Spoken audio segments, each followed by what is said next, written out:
teman-teman, makasih udah klik video ini. Di video kali ini aku mau sharing 4 strategi untuk bisa menghadapi 2024 dengan penuh pencapaian dan goals yang kita mau. Ini tuh strategi yang menurut aku kalau kalian lakuin dengan konsisten, komitmen, disiplin, dan juga benar-benar terapkan gitu di kehidupan sehari-hari kalian. Jadi ini adalah proses sih sebenarnya, dan menurutku proses ini tuh benar-benar bisa membantu kalian untuk mencapai impian-impian besar kalian di kemudian hari, atau mungkin di 2024 kalian bisa menggapai impian-impian ini loh dengan menerapkan 4 strategi ini. So let's go ke strategi yang pertama.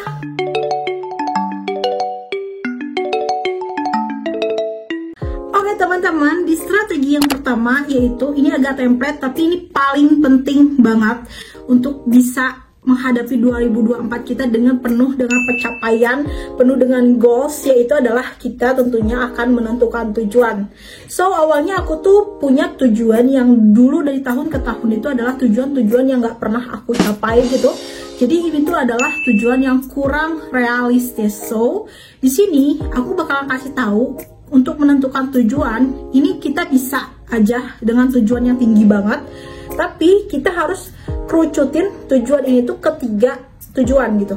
Aku pribadi kayak gini, untuk strategiku di 2024 aku membuat 3 tujuan. Yang pertama adalah tujuan utamaku atau cita-citaku, impianku yang besar banget, yang mungkin kalau sekarang aku pikir-pikir kayak kurang realistis, tapi itu harus kita tulis tujuan utama kita harus tentukan tujuan utama kita. Lanjut, tujuan bulanan.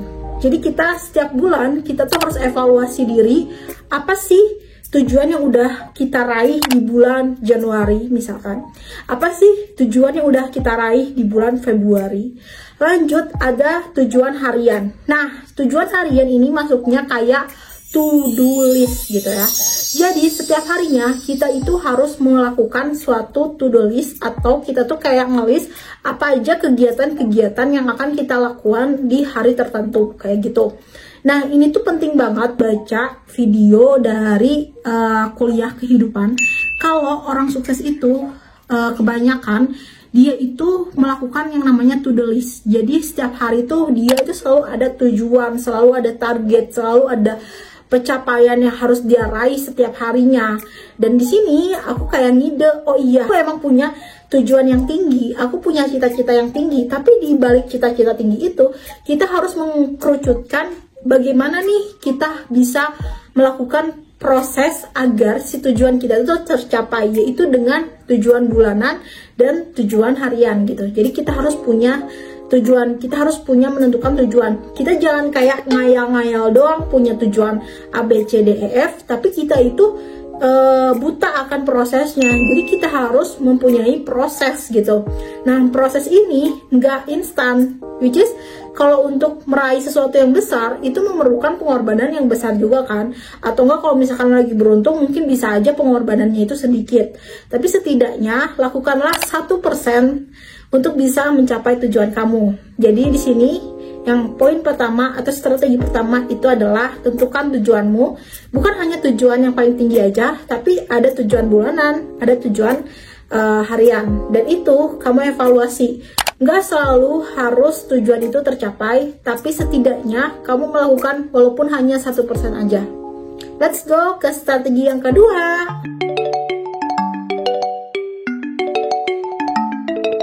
Oke, strategi yang kedua adalah manajemen waktu. Ini menurutku sangat penting banget, dan aku sangat memahami kalau waktu itu sangat berharga. So, manajemen waktu di sini aku melakukan strategi, yaitu dengan yang pertama ya, aku menentukan tujuanku, tujuan bulanan, tujuan harianku, aku evaluasi apa aja sih tujuan yang gak aku bisa pegang, gak bisa aku lakukan, dan apa aja tujuan yang bisa aku lakukan. Nah, di sini manajemen waktu itu sangat berperan penting gitu dalam keberhasilan tujuan kita gitu. Dengan manajemen waktu yang baik, maka kita akan bisa mendapatkan tujuan yang kita inginkan gitu. Tapi kalau misalkan manajemen waktu kita itu buruk, tujuan kita juga kayak bakalan amburadul, kayak bakalan berantakan gitu aja. So, yang aku lakuin adalah untuk bisa memanajemen waktuku dengan baik, aku ingin mengurangi distraksi. Nah, distraksi yang aku kurangi adalah sosial media. So, ketika aku ingin melakukan produktivitas di hari tertentu, atau emang aku harus kayak fokus banget di hari tertentu, aku menghapus sosial mediaku, aplikasinya ya. Aku menghapus sosial mediaku, aplikasinya, dan juga pokoknya hal-hal yang mengganggu fokus aku. Sehingga dengan begitu aku bisa memanajemen waktuku menjadi lebih baik. Dan juga aku harus yang namanya disiplin dan juga konsisten terkait yang tadi, yang strategi yang pertama, tujuan. Dimana kan tujuan atau to-do list ini itu ada kayak waktu-waktu tertentu yang harus kita kerjakan. Nah, dari situ tuh kita harus manajemen waktu kita. Nah, manajemen waktu itu tuh benar-benar menurutku sangat teramat penting, apalagi kalau misalkan kita mau menggapai kesuksesan. Karena kalau misalkan nih kamu manajemen waktunya aja kurang baik gitu ya, so itu bakalan berdampak ke tujuan kita yang bakalan amburadul gitu. Ketika kamu manajemen waktunya, mungkin kayak kamu terlena main sosial media, sama kayak aku juga pernah terlena main sosial media, kayak mungkin hampir kayak seharian tuh aku main sosial media itu pernah banget. Dan endingnya itu aku menyesal, aku tidak melakukan kegiatan yang bermakna dan kegiatan yang bermanfaat. Dan itu benar-benar penyesalanku yang kayak membekas dan bikin aku jadi stres sendiri. Jadi menurutku kalian itu harus yang namanya disiplin, konsisten, dan komitmen gitu. Dengan apa? Dengan tujuan harian kalian gitu. Dengan kalian menati atau bisalah setidaknya melakukan 1% aja tujuan kalian di hari yang sudah kalian tentukan, itu tuh akan membuat kebahagiaan tertentu. Dan kita tuh kayak merasa, oh waktu kita tuh bermakna loh gitu. Walaupun kita cuman kayak melakukan kegiatan yang cuma 1%, tapi ya itu bermakna gitu. Jadi hiburan boleh, tapi hiburannya itu jangan berlebihan kayak gitu. Jadi main sosial medianya itu ya seperlunya aja ketika emang lagi penat banget. Karena punya banyak kegiatan atau soal produktif itu juga nggak baik. Karena pada intinya produktif yang baik itu adalah ketika kita fokus melakukan kegiatan yang bermakna untuk hidup kita, bukan kegiatan-kegiatan yang banyak tapi itu nggak worth it gitu buat diri kita gitu. So, lanjut ke strategi yang ketiga.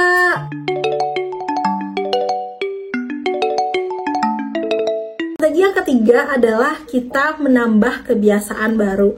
So, ini aku baru aja, ini kita ambil contoh di pengalamanku ya. Aku menambah kebiasaan baru pada tahun 2021 lalu, itu adalah membaca Al-Quran minimal kayak 1 layar gitu. Dan itu aku rutin aku lakukan sampai tahun 2023 ini. Aku alhamdulillah bisa khatam Al-Quran untuk pertama kalinya dalam hidupku. Mungkin kalian tuh apaan sih Bang? Aku aja khatam Al-Quran pas kecil gitu. Jadi kalian ada yang ngomong gitu.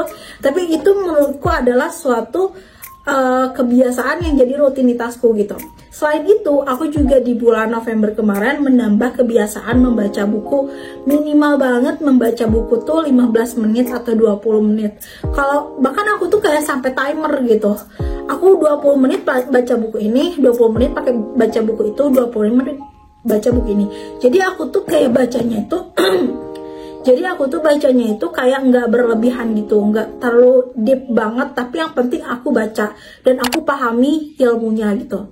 Karena membaca itu menurut aku itu ternyata sepenting itu membuat otak kita itu menjadi lebih segar gitu. Menurutku ya, ketika aku mulai membaca buku, aku jadi berpikir bahwa aku harus mengubah nasibku, aku harus merubah takdirku menjadi lebih baik gitu.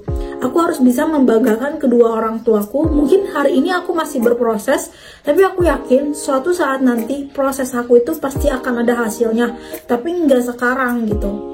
Jadi aku menambah kebiasaan seperti membaca buku, dan aku juga menambah kebiasaan menulis cerita 5 menit di Microsoft Excelku. Itu nggak setiap hari, jadi apapun yang mungkin ada sesuatu di pikiranku yang kayak mengganjal, itu aku tulis di Microsoft Excelku. Cerita 5 menit itu ada, nanti aku liatin sekilas ke kalian. Terus juga aku tuh menambah kebiasaan, yaitu aku punya buku kecil kayak gini. Buku kecil ini aku bikin buat menulis ide-ideku atau menulis sesuatu yang menurutku tuh kayak bermakna gitu loh. Jadi aku tuh kayak menulis, aku jadi suka menulis di bulan, semenjak bulan apa ya, pertengahan bulan gitu aku suka menulis gitu, karena menurutku menulis juga bisa mengurangi beban pikiranku kalau di aku pribadi. Karena aku punya depresi dulu 2021, aku didiagnosa depresi dan anxiety disorder. Mungkin bagi orang tuaku itu adalah sebuah aib gitu ya, karena orang tuaku tuh kayak nggak bolehin aku buat ngomong-ngomong itu ke siapa-siapa, tapi aku cuma ngomong di YouTube. Dan ya, jadi aku pikir dengan aku menulis itu aku merasa bahwa stresku atau depresiku itu agak berkurang gitu. Jadi aku bahkan kayak pernah nulis sambil nangis. Aku pernah kayak gitu, seemosional gitu aku. Jadi aku menambah kebiasaan baru itu. So kalian juga harus coba di 2024 itu menambah kebiasaan baru yang menurutku kebiasaan barunya ini bisa bermakna buat kalian. Aku lagi berusaha menambah kebiasaan baru, yaitu belajar bahasa Inggris.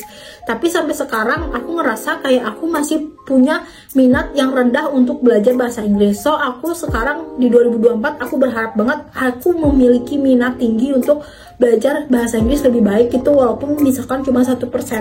Karena kebiasaan 1% itu bisa membawa dampak yang besar di suatu saat nanti gitu, ketika kita benar-benar konsisten melakukannya. Oh ya guys, tambahan untuk kebiasaan baru aku adalah aku memperhatikan pola makan atau pola hidup aku. Karena ini tuh penting banget guys, kayak memperhatikan pola makan dan pola hidup. Karena dengan pola makan yang baik dan pola hidup yang baik, kita akan mempunyai tubuh atau fisik yang sehat gitu. Karena kesehatan itu paling penting banget. Menurutku kesehatan itu adalah nomor 1, bahkan dari segala semuanya kesehatan itu adalah nomor 1.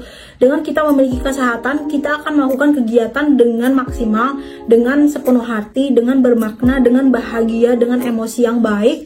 Jadi kesehatan itu adalah penting. Kesehatan itu bukan hanya fisik, tapi ada jiwa juga. Jadi kita harus bisa membalance kesehatan tersebut, jiwa dan juga fisik. Jadi menurut aku paling penting itu adalah menjaga kesehatan. Dengan caranya gimana? Kita mengatur pola makan kita untuk makan makanan yang lebih sehat, untuk pola makan yang menurut aku kalian bisa kok menikmati makanan yang mungkin kotor, tapi itu tuh dikurangi gitu kapasitasnya, kayak misalkan mie instan atau jajanan kayak cilor, seblak, tapi itu dikurangi gitu kapasitasnya, jangan terlalu sering. Dominasikan kalian itu makan makanan yang sehat gitu, kayak mungkin daging ayam, telur rebus, sayur, kayak gitu. Terus juga kesehatan jiwa. Kalau jiwa ini kayak menyangkut emosional atau yang ada di otak kita gitu, pikiran kita. Jadi dengan memiliki jiwa yang sehat, kita juga akan bisa melakukan kegiatan-kegiatan itu lebih baik gitu, lebih terencana gitu, dengan pikiran kita yang jernih gitu. So kayak gitu, itu tambahan dari aku untuk menambah kebiasaan baru, pola makan dan pola hidup. Cukup istirahat itu juga penting banget, karena otak kita itu butuh untuk dicas, yaitu dengan caranya istirahat atau tidur. Jadi ubah pola hidup yang lebih baik, pola makan yang lebih baik, kayak gitu. Itu tambahan kebiasaan dari aku ya. Lanjut ke strategi yang keempat.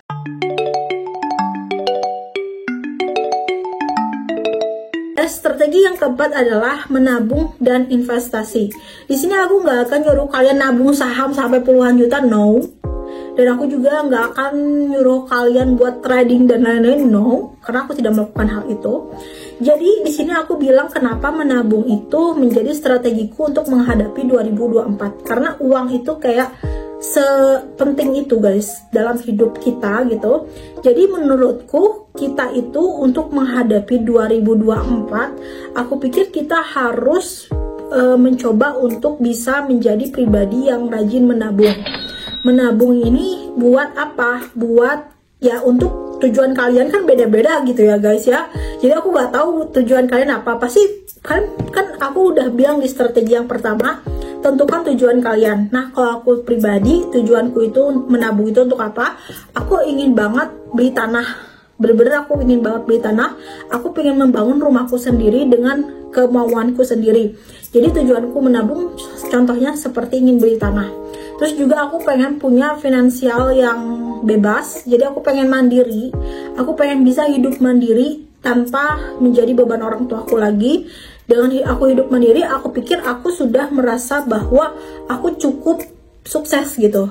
Karena sampai sekarang aku belum bisa merasakan yang namanya hidup mandiri.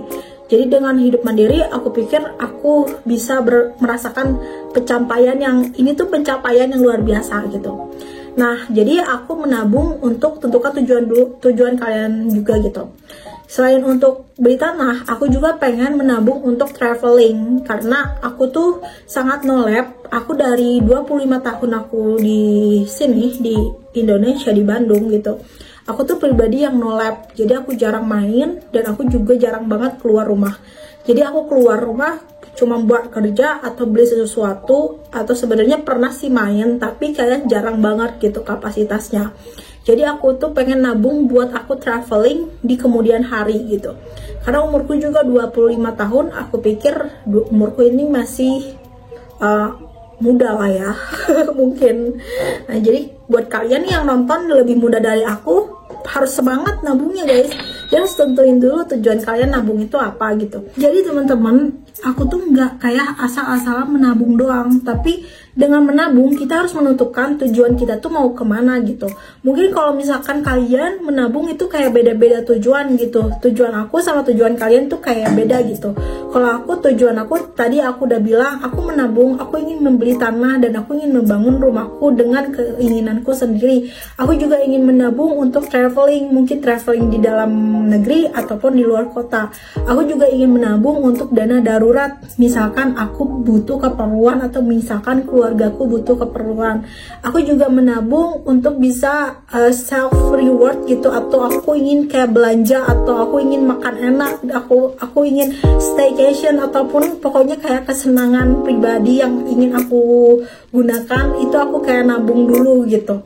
Jadi menurutku nabung itu kalian harus tentuin dulu tujuan kalian itu di mana. Terus aku bilang ada investasi.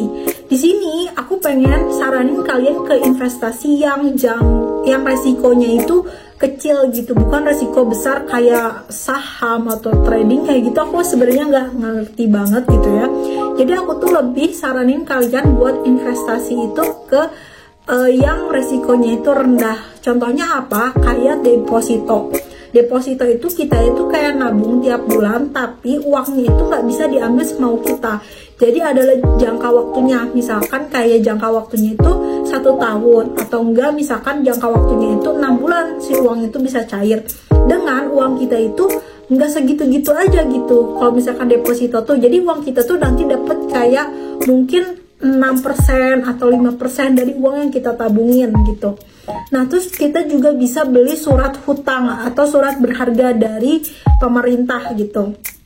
Nah, investasi yang kayak gini contohnya apa? Kita beli obligasi atau kita beli surat hutang. Tapi ini kembali lagi, uangnya itu harus dingin gitu. Jadi uangnya itu bener-bener kayak kelebihan uang kita yang ya udah gitu tuh kita anggapnya tuh nggak ada gitu sebenarnya gitu. Kenapa aku bilang anggapnya nggak ada? Karena uang itu tuh kayak kita harus diemin dulu gitu, kayak obligasi kayak gitu, dia itu kayak harus kita tunggu sampai ada waktu tertentu gitu untuk bisa cair gitu, untuk bisa kita ambil. Jadi investasi itu kayak gitu. Jadi nilai uang yang kita tabung, yang kita depositokan atau kita beli obligasi atau surat hutang itu di kemudian hari itu akan bertambah nilainya. Walaupun emang nilainya persenannya itu dikit, tapi setidaknya resikonya itu kecil gitu, enggak resiko yang besar banget.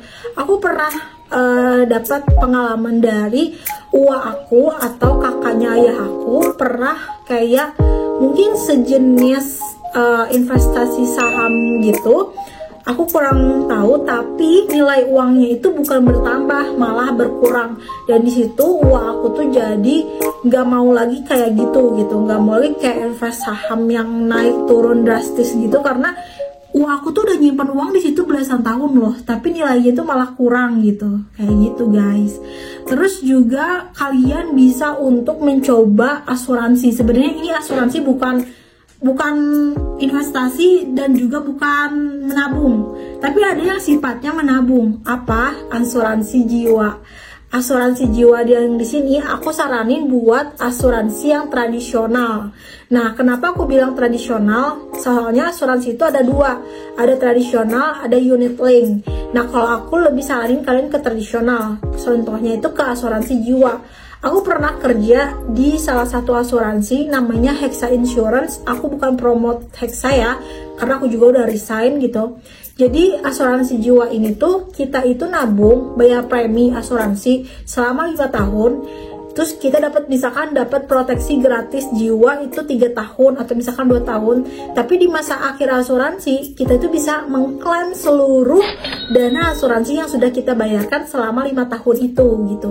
Emang sih ini waktunya agak lama ya, mungkin kayak 8 tahun, 7 tahun baru bisa cair gitu ya. Namanya juga ceritanya nabung yang jangka panjang gitu ya.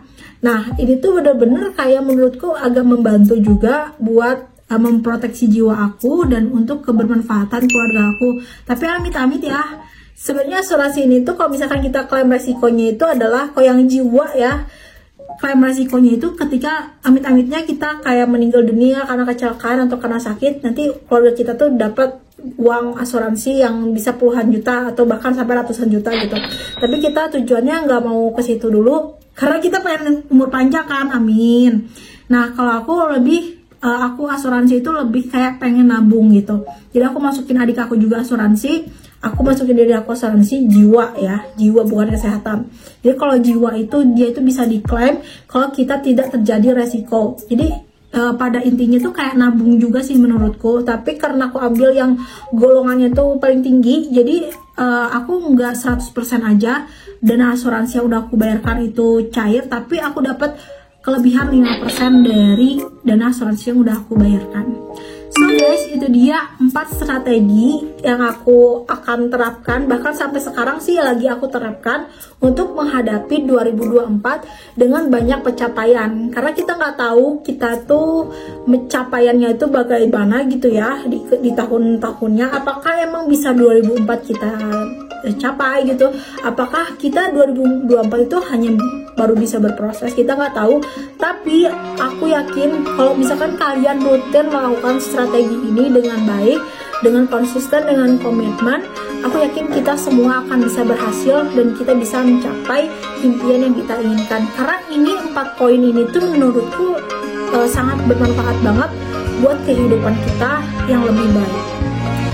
Makasih udah nonton video ini. Ini masuk di list pengembangan diri aku. Kalau misalkan kalian pengen nonton lagi pengembangan diri aku yang lain, kalian bisa cek aja di playlist di sini aku cantumin. Bye bye.